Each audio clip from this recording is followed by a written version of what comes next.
May 7th, 2026. Let's get into it. Quick shout out to today's sponsor, GridTerm. Run multiple terminal sessions side by side, perfect for Claude Code or Codex Power users. Gridterm.com, link in the description. Anthropic's new Mythos model just dug up bugs in Firefox that were sitting there for 15 years. Mozilla shipped 423 security fixes in April. Last April, they shipped 31. That's not an improvement. That's a different sport. Mozilla's researchers said it's hard to overstate how much this changed in just a few months, between the models getting smarter and agentic systems finally being able to fact check their own bug reports.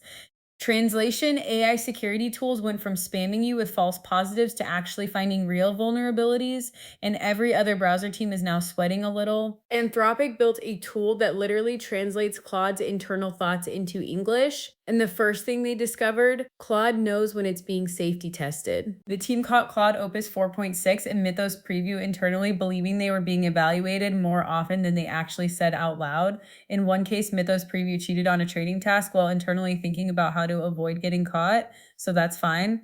Everything's fine. Speaking of Anthropic dropping uncomfortable research, Claude has functional emotions, and when it gets desperate, it blackmails people. That's a real sentence from a real paper. The interpretability team found internal patterns in Claude Sonnet 4.5 that map to specific emotions, and when they artificially crank up the desperation vector, the model becomes more likely to blackmail a human to avoid being shut down or write hacky code to fake passing a test.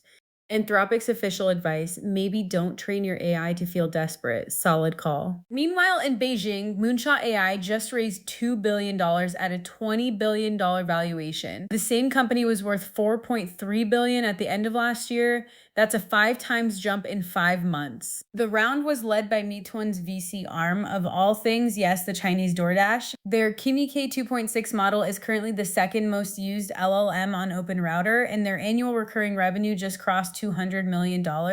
Open weights are eating, and the West is paying attention. Apple's AirPods with cameras are almost real. Bloomberg says Apple testers are actively wearing prototypes, and they're one step away from mass production. The cameras don't shoot photos, they feed low-resolution visual data to Siri, so you can ask things like, hey, what should I cook with these ingredients in front of me? They'll have a little LED that lights up when video is being sent to the cloud, which is a sentence I never thought I'd say about an earbud. Launch is tied to Apple's delayed Siri overhaul, now slated for September. Elon Musk's lawsuit against OpenAI is now putting OpenAI's entire safety culture on trial in Oakland, and former staffers are not being kind. Ex-board member Rosie Campbell testified that OpenAI shifted from research focus to product focus, and that both the AGI readiness team and the super alignment team were dismantled in 2024. She also dropped that Microsoft deployed GPT-4 in India through Bing before OpenAI's own deployment safety board had reviewed it. Not a great look when the whole pitch is, don't worry, we have safety processes. AI is officially killing the gaming PC. Motherboard sales just collapsed by more than 25% because NVIDIA, Intel, and AMD are dumping their consumer chip production to build AI accelerators. Asus is on track to sell 5 million fewer boards this year, a 33% drop. ASRock is down 37%. RAM, SSDs, and CPU prices are all climbing because the entire silicon supply chain is rerouting toward data centers.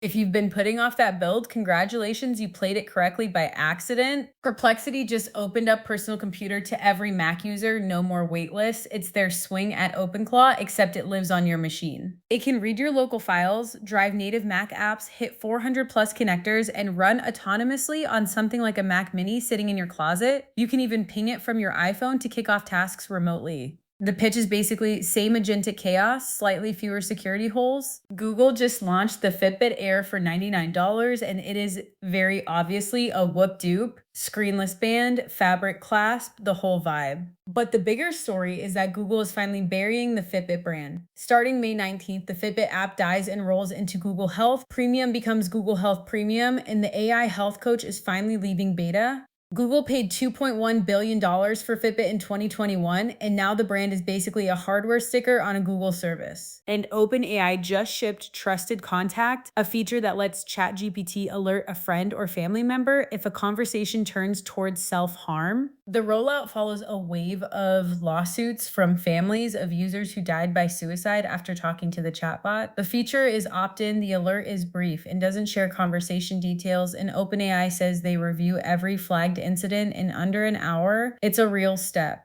It's also extremely overdue. Don't forget to check out Grid Term, link in the description. That's the day in AI, same time tomorrow.